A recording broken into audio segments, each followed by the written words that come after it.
and just stand strong. I just want my life, my worth, my peace, and my happiness back. I try to take every day one step at a time, but I struggle with it. The physical and mental pain is irreversible, and I want him to know that he will never have any power over me, the victims, or anyone else ever again. And for that, I am forever grateful for the justice system for hearing us and letting us be here today. And I stand here today strong through all these past years, having stood up to ensure justice would be served. Your Honor, I plead and I beg you to sentence this horrible person to the full extent of the law and set an example for others. They cannot get away with doing this and ruining our lives. And I just want to thank you again and my team who's been by my side these past years and who have been just so kind and so patient with everything. And just to the other victims, thank you for coming forward, and I wish you guys the best health and the best healing possible, and we can get through this. I know we can. Thank you. Your Honor, I don't have much to add beyond that. I did, though, want to recognize the victims that came forward for their strength and their courage. Obviously, this has taken a significant toll on those victims. As it is today, there's 28 counts and 13 different victims. And but for these victims coming forward, the question is how many more victims would there be? And, you know, I want to especially extend gratitude to victim NN, who is there, as he was the first one that stood up and said no and reported it. And because of his actions and strength, 13 people in total came forward and got justice for the things this person did to them.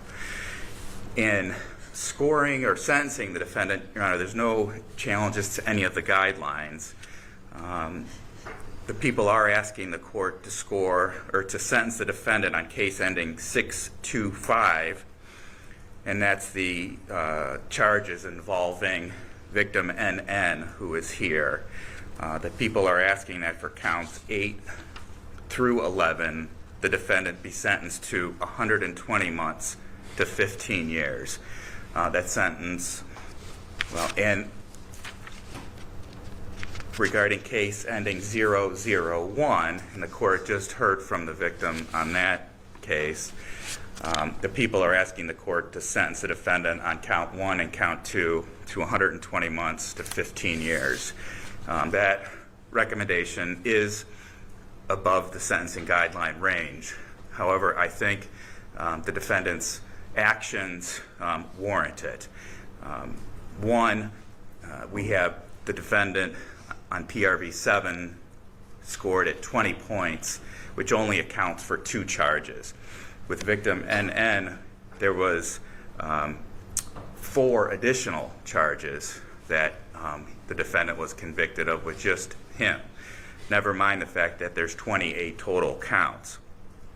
And regarding, as the court heard from Claire, NN's sister, this has had an effect on him that goes well beyond what's scored in OV10 in terms of reactivating Crohn's disease, dropping out of hockey, quitting school, not working consistently, and has really, really diminished his lifestyle. And the same can be said for the victim that just addressed the court. Additionally, Judge, the defendant was in a position of trust, a significant position of trust, and he systematically abused that position of trust year after year after year, and he would have continued to abuse that trust but for the police and the prosecution and the victims stepping in and stopping it. In the last fact factor I want the court to consider is the protection of the public as a factor. And one of the concerning statements that stood out in the pre-sentence report was the defendant's own statement that he would like to get through this and then continue practicing medicine in another country. That's something that shouldn't happen. And so, like the victims, Judge, I'm asking the court to sentence the defendant to the maximum as indicated. Thank you. Well, Mr. George, why is 625 FH Comp 5 scored at 85 months and not 95 months? Because it was a different victim.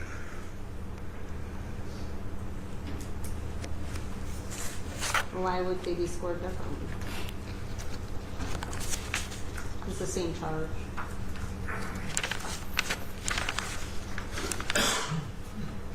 I guess it goes to count 1, count 2, and count 5. I'm sure that there's a reason and a rationale behind it. I just want to know what some it of is. them are OB4, the psychological trauma. Some of them are number of penetrations, which is another OB. So there were different things that were specific to each victim. But the max on all of those is 15 years. Correct. And a deviation without violation is 120 months as to all of those, right? Right. Okay, all right, you just did that. I too would like to start by acknowledging You the. can stand up now, Mr. Loveland. Sure. Yep. All right. I too would like to start by acknowledging the strength of the people who came forward this afternoon. I sincerely only hope that that's the beginning of their recovery. I think today brings a level of closure to everyone involved in the case, and I sincerely hope for each of them that this can be the beginning of them coping and getting better and healthy and moving on and finding happiness. I think that's the word I'm ultimately looking for. The case resolved the way it did for a variety of reasons. From our perspective, we wanted to be in a position where we could try and gain some certainty as to what the punishment would be. And I'm going to circle back to the punishment concept in a minute. And I don't want to speak for the other side so much, but notwithstanding the strength you saw today, I don't think anyone wanted to go through a trial and have this type of experience exasperated, so we found a resolution that worked. Obviously, as the judge, you understand why the no contest element was used in the grand scheme of the other things that are going on. Dr. Levin realizes he's never going to practice medicine again. Period, the end. As I discussed in what I submitted to the court, his license here has been suspended, if not revoked, and based on the convictions here, there isn't a state in the union that's going to allow him to do that. As the court well knows, there's some other things that are going on elsewhere that certainly are not germane to what we do here today, but the point being that this doesn't bring complete finality or closure to this entire story, for lack of a better phrase. So the question then is, I think appropriate's a bad word, but what is the right sentence here? There's nothing any of us can do to fix what the individuals, not just today speaking, but collectively have experienced. The first person who spoke so eloquently said that nobody can understand what her brother's experienced, so she couldn't be more right. It's incomprehensible and above and beyond what any of us are taught or need to or want to process. However, unfortunately, this won't be the last time a situation like this comes up, in the sense that our legislature did a tremendous amount of work and has revived over time, trying to take into account any and everything they can to help you as the judge know sort of where this should land. And I would suggest to the court, as I pleaded in the memo, that all these things are discussed and addressed. Mr. George made an argument that's compelling, that it's really hard to quantify these things, and I would agree with him. However, there's not levels of choices. Either you score the damage, specifically in this model, I'm talking about whether it's emotional or physical, or you don't. And it was scored, and it was properly scored. And that has to be taken into account. Over time, people process information differently. As you know, I've been working with him for, as we calculated today, the better part of 900 days. I can't do the exact math, but I think it's closer to 3 years than it is 2. And that's a lot of time to think and a lot of time to process what goes on. For him, I think it's sort of helpful to witness the strength of the people who spoke to you to understand the full impact, which may be lost. I don't know that when it started reading a report and or the initial testimony really resonates the way that these individuals did today. One of the individuals in the pre-sentence report, I'm respectfully not mentioning the name, but we all will know who he is. You know, he asked the question about why. And I read that so many times trying to understand what it meant. Why did it happen to me? Why did it happen at all? Why didn't I stop it? Why didn't I act differently? Why was it done to me? Any and all those questions. And unfortunately, I wish I could, but as I stand here today, I can't provide any comfort or answer to that. It's just something that I don't think we'll ever know. What's interesting is that the way it was described in so many faces, that the people met him and liked him and trusted him, and obviously one of the reasons why the charges are the way they are, with the element of trust and relationship, is based on that. But in talking to Dr. Levon, the time I've spent with him, I don't think there was, it was presented expressly by this individual in the report about, you know, is he sick or was this done intentionally? At the end of the day, as we stand here today, I don't know that it really matters, but I don't think he went out of his way to hurt these individuals. I would certainly hope not and like to think that based on what I've seen. Now, as I said, it doesn't matter in the context. We see what's happened and we see where we are. And I know you're listening, and I know you've read everything that's been presented. And while not quite as long as I have, you've been involved in this case for a couple of years now and seen everything. Even though you didn't go to the exams, you had to read all the transcripts due to subsequent hearings. And I know that you have a full understanding of what's going on here. I'm asking you to sentence him at the top of the guidelines. I think that absolutely reflects the punitive element. I think that sends a very strong message to the community that this will never happen again. I say to you and anyone listening, but also to the victims, that he will never practice medicine again. I hope that brings them some solace. I can't speak to that, but I think it's important that they know that there's no risk of that ever happening again. And he knows why, and I think that's more important. He's here for his action, and he understands that. And that's all we can do. He took responsibility amid the pleas to the extent that the law allows him to, as we understand. And that's the only reason I reference it. That's not an excuse, you know that. That's just how the system works, and that's why the no contest pleas are available. So I make these statements, again, I respect and commend the strength of the individuals, and everything else I had to say I incorporated into the memo, which, you know, as I said, I mean, we're here as a negotiated goal of all the parties. All right, thank you, Mr. Jones. All right, Mr. Levon, it's your opportunity to make a statement to the court if you'd like. Would you like Do you to want say him to anything? move? Sure. Should I ask them? Is that fine? Yeah, come up to the podium. You do want Whatever he wants to do. I'm good here. Okay, go ahead. I can just talk loud so I can hear you. Yes, Judge Holmes. Your Honor, it is difficult to say many things here, but as I stand here in front of you and I see the individual victims that were affected either directly or indirectly from my action, it is very difficult to try and say anything for myself, and I'm not going to. I take full responsibility of what I did. It was wrong. It was a poor judgment, and I completely regret it. and I can't even explain to you how much pain it's causing them and me. I cannot undo what I have done. I heard what they're saying, I see what they're doing, and I see how they look at me. I'm not a monster. I'm a good man, and I mean well. And this was wrong,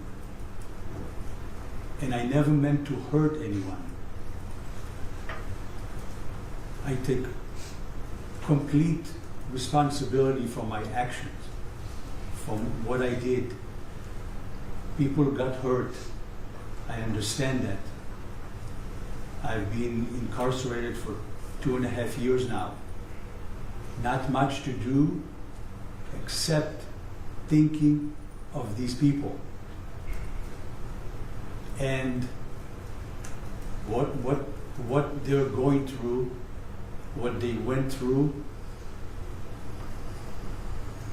And I understand what they're saying clearly, and I sincerely apologize, and I sincerely am sorry of what happened. In those 2.5 years that I've been occupied with thinking of why am I in this position when 30 years of good practice, I had nothing like that. I'm at loss of words to express to you how sorry I am. It is very tough to say that because of what I hear and see. I hope that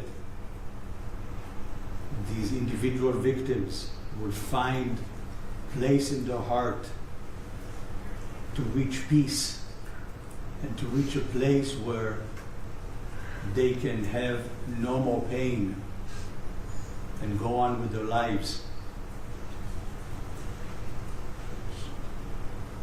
I know what I'm facing, and the prison is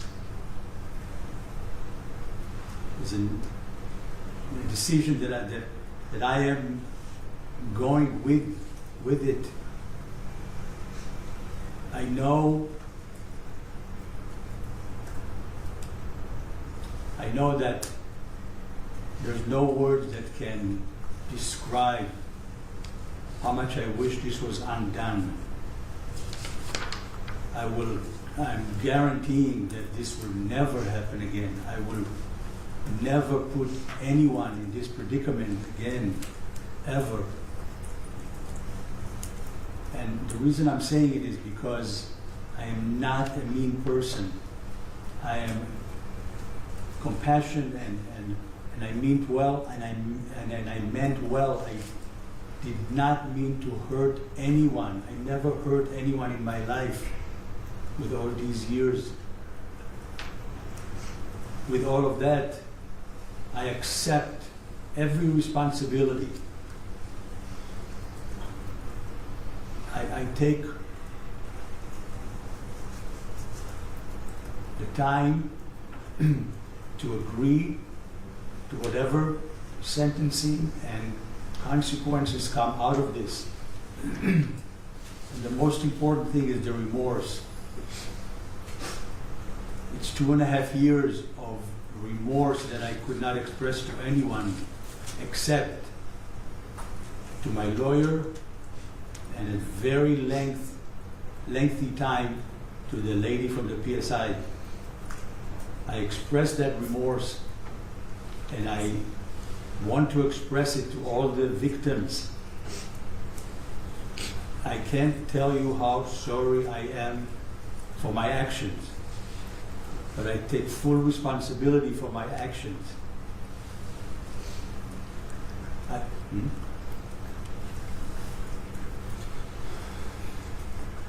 At night I pray to God because He knows that I am sorry. He's the only one who really knows that I am sorry. And And I wish that everybody will see that part of me as well.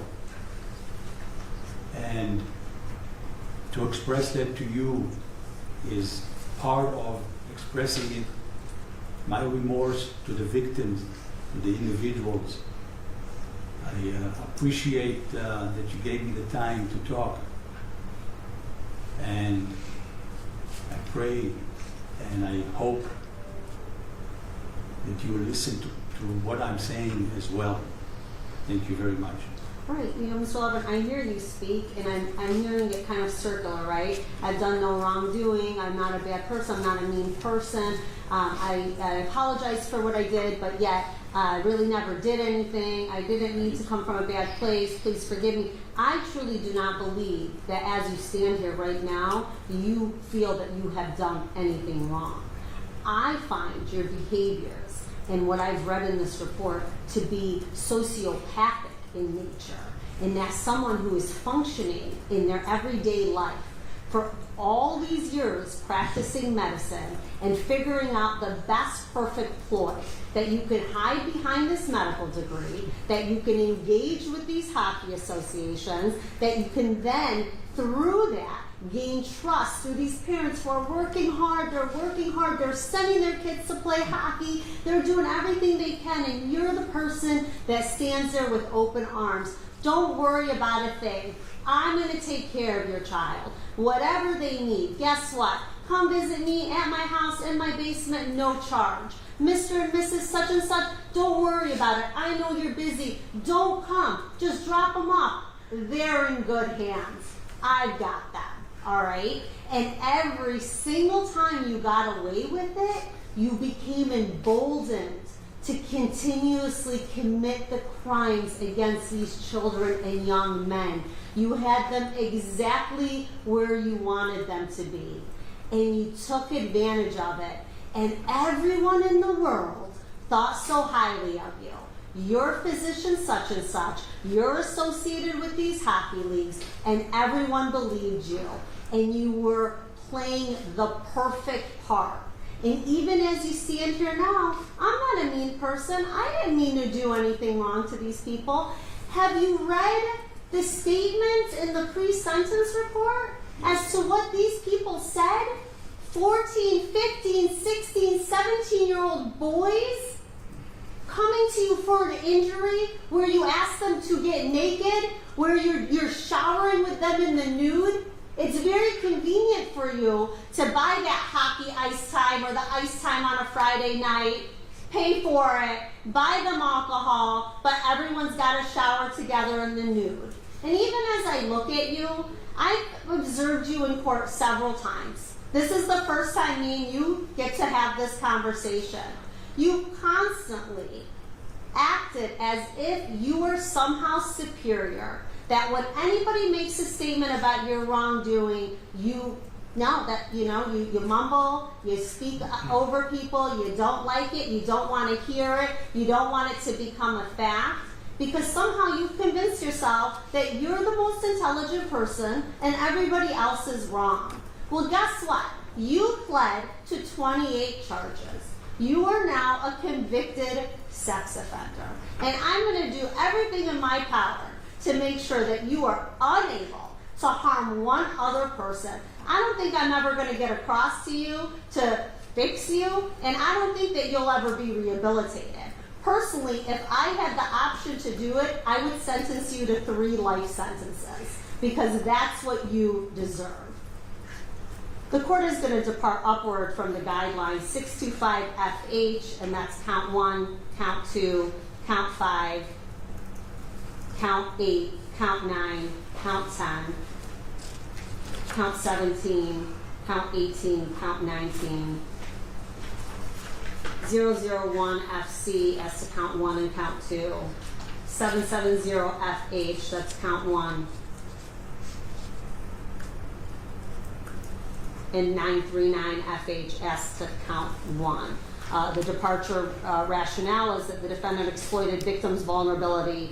Although that is already scored in an offense variable, the OVs certainly do not take into perspective that an individual would use over the course of his medical term and practice, using his physician's license and placing him in a position where he's perceived in a trustworthy manner in society.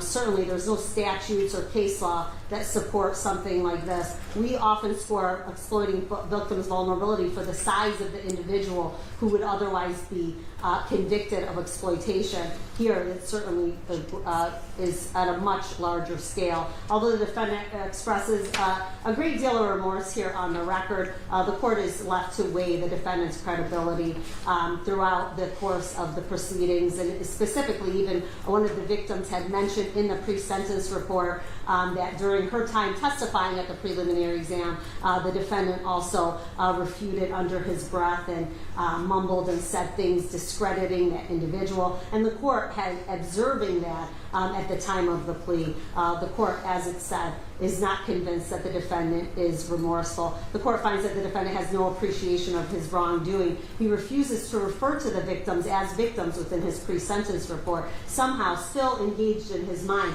that these acts could be consensual, although he was the medical doctor and they were the patient. He's emboldened to make comments regarding continuing practice in the medicine in a different country. This wasn't elicited or wasn't asked. It was just, hey, just so you know, you're not going to be licensed to practice here anymore. But does that mean I'm not going to be able to practice in another country? That indicates to the court that he would, in fact, have plans to continue practicing outside of the United States. His conduct towards the victims while testifying, as the court noted, is absolutely absurd and disgraceful.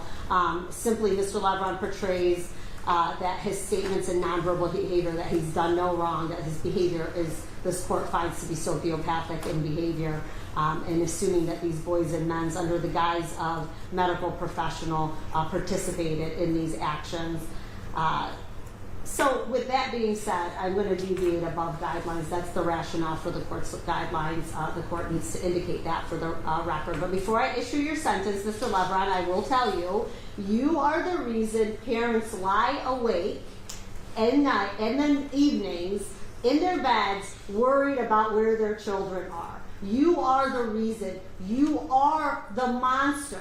You are the monster among us in society. You're the person that everybody should have feared, but didn't know it, and it was right in front of their face. So when you walk away from here, all you've said in your PSI is, I've served, I've done service, I've been this doctor, I've traveled, I've done good in different countries. That is not who you walk away from in this court, all right? You walk away here a predator, a pedophile, and a disgrace to the medical profession. That's exactly who you are. Therefore, it is the sentence of the court as to docket 232-85625FH, criminal sexual conduct, third degree force or coercion. It's the sentence of the court that the defendant serve 120 months to 15 years in the Michigan Department of Corrections. He will receive his 749 days of credit. The guideline range here at 51 to 85. The court articulated the reasons for departure.